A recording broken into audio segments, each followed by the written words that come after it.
लखनऊ के व्यापारी श्रवण साहू और उनके बेटे का जो हत्याकांड है, ये किसी फिल्मी स्टोरी से कम नहीं। किस तरीके से एक मामूली बात पर एक गैंगस्टर से उनका बेटा उलझ जाता है, उसका मर्डर होता है, उसके बाद उनके बाप को पुलिस वाले किस तरीके से टॉर्चर करते हैं, सुरक्षा नहीं दी जाती है और आखिर में पिता की भी हत्या हो जाती है। वही इस मामले के अकेले पैरोकार थे। उसके बाद माँ अपने बेटे और पति की मौत का बदला लेने के लिए केस लड़ती है, किस तरीके से उन लोगों को धमकाया जाता है और आखिर में सीबीआई कोर्ट गैंगस्टर सहित 8 लोगों को उम्र कैद की सजा सुनाती है। ये पूरा मामला सुन के आप भी हैरान रह जाएंगे। मैं हूं परवेज अहमद, आप देख रहे हैं क्राइम दस्तक।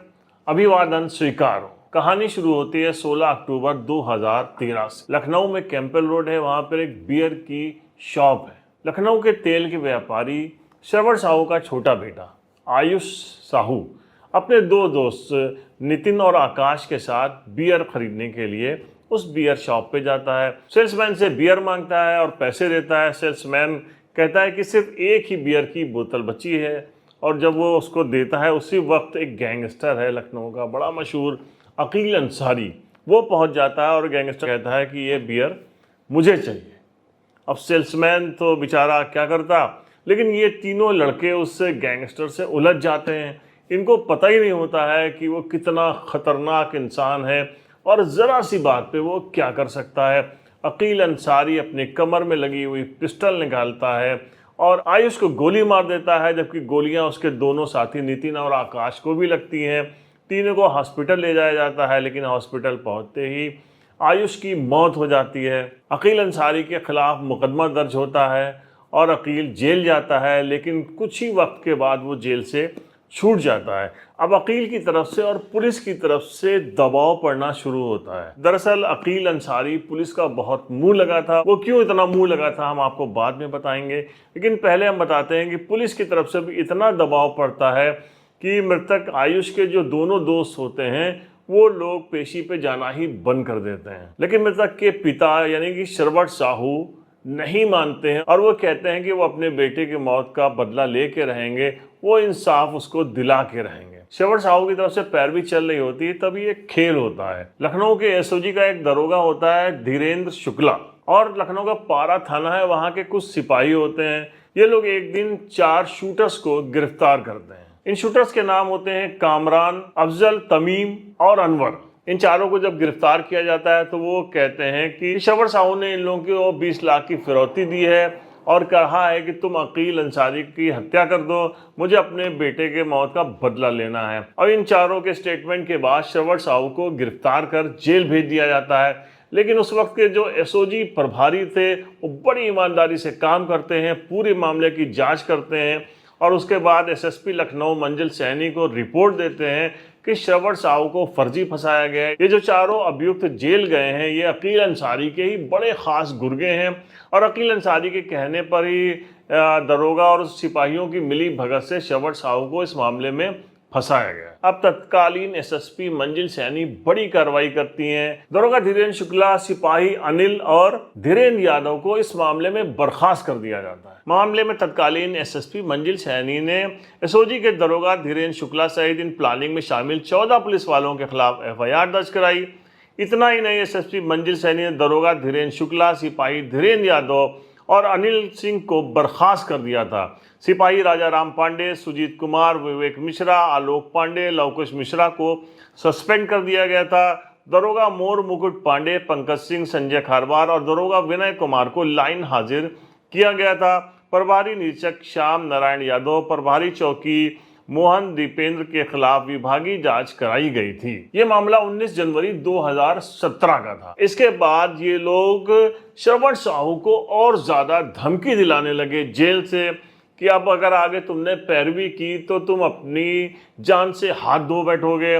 लेकिन श्रवण साहू को पुलिस सुरक्षा नहीं प्रदान की गई और उसका नतीजा ये रहा कि 1 फरवरी 2017 को सआदतगंज चौराहे पर श्रवण साहू की तेल का व्यापार है, उनकी दुकान है, और जब वो अपनी दुकान पर बैठे हुए थे तभी बाइक पर सवार 2 गुर्गे आते हैं और दुकान में घुसकर उनके ऊपर ताबड़तोड़ फायरिंग करते हैं।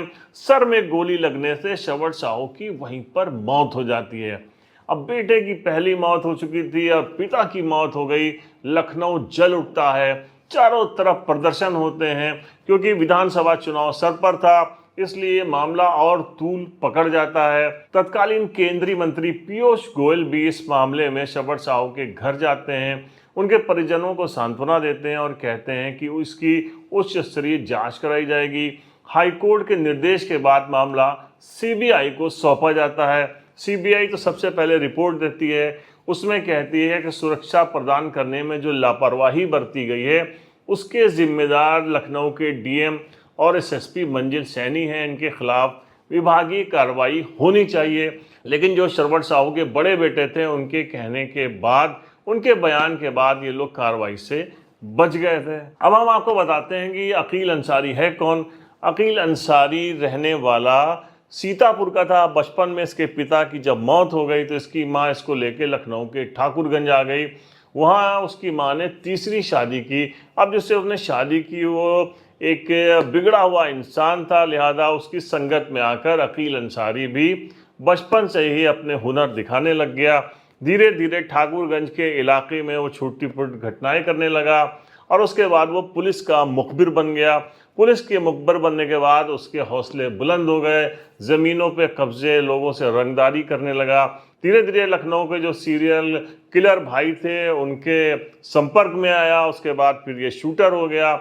यही नहीं, इसके बाद इसने बड़े बड़े जो ज़मीन के कारोबार थे सब में रंगदारी वसूली, बड़ा पैसा वसूलता था और उसके बाद पुलिस वालों की भी जेब भरता था, जिससे अकील अंसारी के ऊपर उनकी बड़ी कृपा भी रहती थी। बेटे और पति की मौत के बाद निर्मला देवी ने फैसला किया कि अब आगे से पैरवी वो करेंगी। उनको भी लगातार धमकी मिलती थी कि तुम्हारा जो बड़ा बेटा है उसकी हत्या करा दी जाएगी। जब भी पेशी पे निर्मला देवी जाती तो 10-20 गुर्गे उनको घेर लेते और कहते कि मुर्गा बाजार में खुला घूम रहा है, कहो तो उसको भी उड़ा दिया जाए, पैरवी करना बंद करो, केस वापस ले लो वरना इसका बुरा अंजाम होगा। लेकिन निर्मला देवी नहीं झुकी और आखिर में 7 साल के बाद उनको इंसाफ मिल गया। सीबीआई कोर्ट ने सत्यम पटेल और अमन सिंह पर 2,20,000 रुपए का जुर्माना लगाया है, जो कि बाइक पे बैठ के हत्या करने आए थे। वहीं अकील, विवेक, बाबू, फैसल, अजय और रोहित पर 1,10,000 रुपए का जुर्माना भी लगाया है।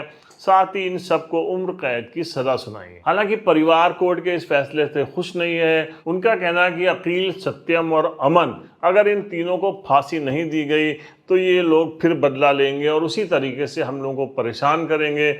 मेरे बड़े बेटे को लगातार अभी भी धमकियां मिल रही हैं कि उसकी जान खतरे में है, उसको सुरक्षा भी प्रदान की जाए। इस तरीके की बातें, इस तरीके की मांगे घर वाले कर रहे हैं।